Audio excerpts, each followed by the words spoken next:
चाणक्य कहते हैं, मन में विचारे गए कार्यों को कभी किसी के सामने नहीं करने चाहिए, अपितु उसे मंत्र की तरह रक्षित करके अपने मतलब में सोचे गए कार्य को करते रहना चाहिए। कष्टों में भी सबसे बड़ा कष्ट दूसरों के घर पर रहना होता है। चाणक्य का कहना है कि किसी को विवस्था में जब दूसरों के घर पर निर्भर रहना पड़े तो उसका वर्चस्व समाप्त हो जाता है, उसकी स्वाधीनता नष्ट हो जाती है और यही उसके दुखों का सबसे बड़ा कारण है। आगे चाणक्य कहते हैं कि हर एक पर्वत में मणि नहीं होती और हर एक हाथी में मुक्तामणि नहीं होती। साधु लोग सभी जगह नहीं मिलते और हर एक वन में चंदन के वृक्ष नहीं होते। यहाँ हमें समझाते हुए कह रहे हैं कि अच्छी चीजें सभी जगह प्राप्त नहीं होती। पर्वत श्रृंखलाओं के मध्य खनिज पदार्थ भरे पड़े हैं, उनमें हीरे जवाहरातें की खदानें भी हैं, परंतु सभी पर्वतों में ये प्राप्त नहीं होते हैं। विशेष गुण वाली वस्तुओं को विशिष्ट स्थानों में ही खोजना पड़ता है।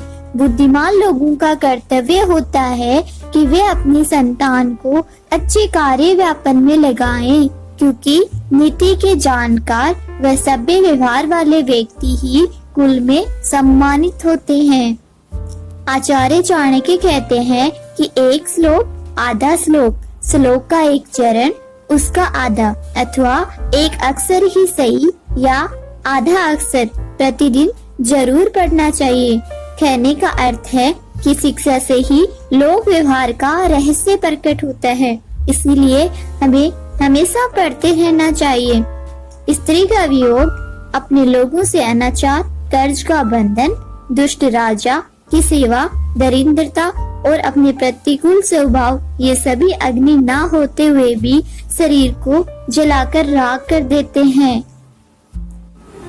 नदी के किनारे खड़े वृक्ष, दूसरों के घर गई स्त्री, मंत्री के बिना राजा शीघ्र ही नष्ट हो जाते हैं, इसमें कोई भी संशय नहीं करना चाहिए।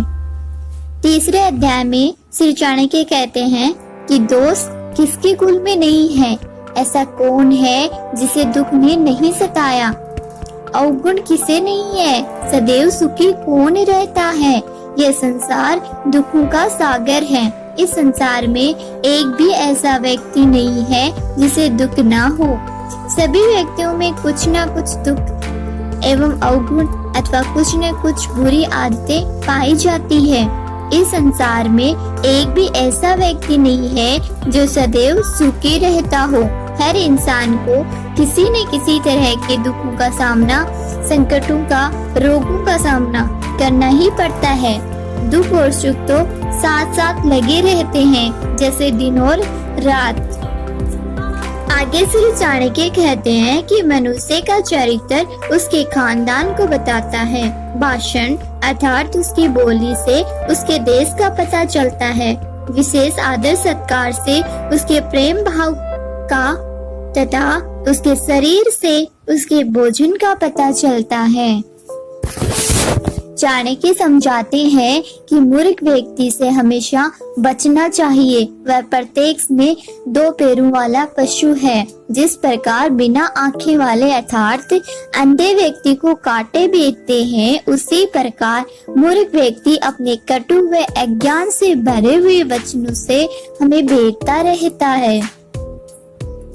रूप और यौवन से संपन्न तथा उच्च कुल में जन्म लेने वाला व्यक्ति यदि विद्या से रहित है तो वह बिना सुगंध वाले फूल की भांति शोभा नहीं पाता है। भाव यही है कि आदमी की शोभा उसके सुंदर रूप, यौवन व उच्च कुल में जन्म लेने से नहीं होता, उसकी शोभा उसके ज्ञान से होती है।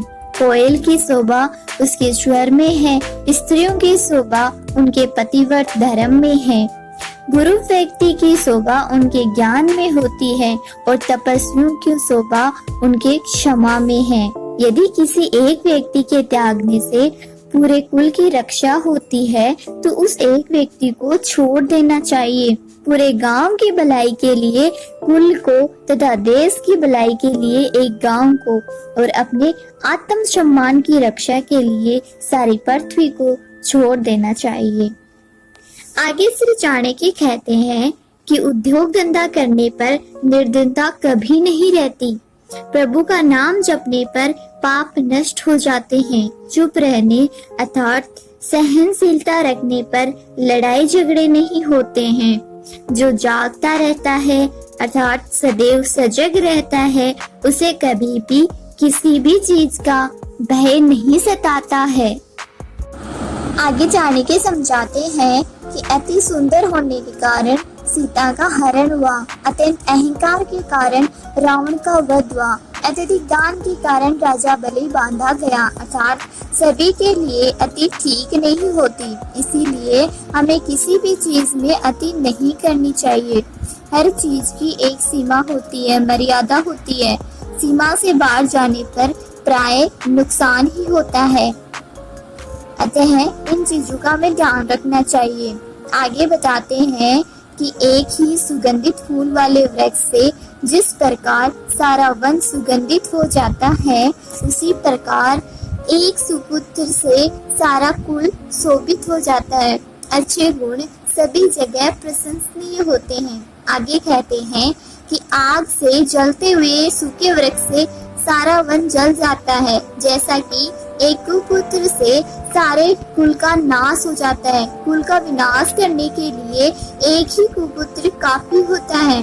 ठीक उसी प्रकार जैसे एक जलता हुआ वृक्ष पूरे वन को जलाकर खाक कर देता है।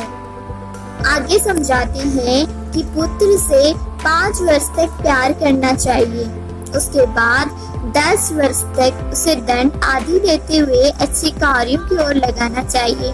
16वां साल आने पर मित्र जैसा व्यवहार करना चाहिए। संसार में जो कुछ भी भला बुरा है उसको उसका ज्ञान करवाना चाहिए। इस प्रकार एक पिता अपने पुत्र के जीवन को भली भांति संवार सकता है और उसे गलत मार्ग पर बढ़ने से रोक सकता है। इसी के साथ 3रा अध्याय समाप्त होता है। 4था अध्याय हम नेक्स्ट वीडियो में देखेंगे। अगर बताई गई बातें थोड़ी सी भी आपके लिए हेल्पफुल है तो प्लीज वीडियो को लाइक, शेयर एंड सब्सक्राइब करना ना भूले। मिलते हैं नेक्स्ट वीडियो में, तब तक के लिए बाय बाय।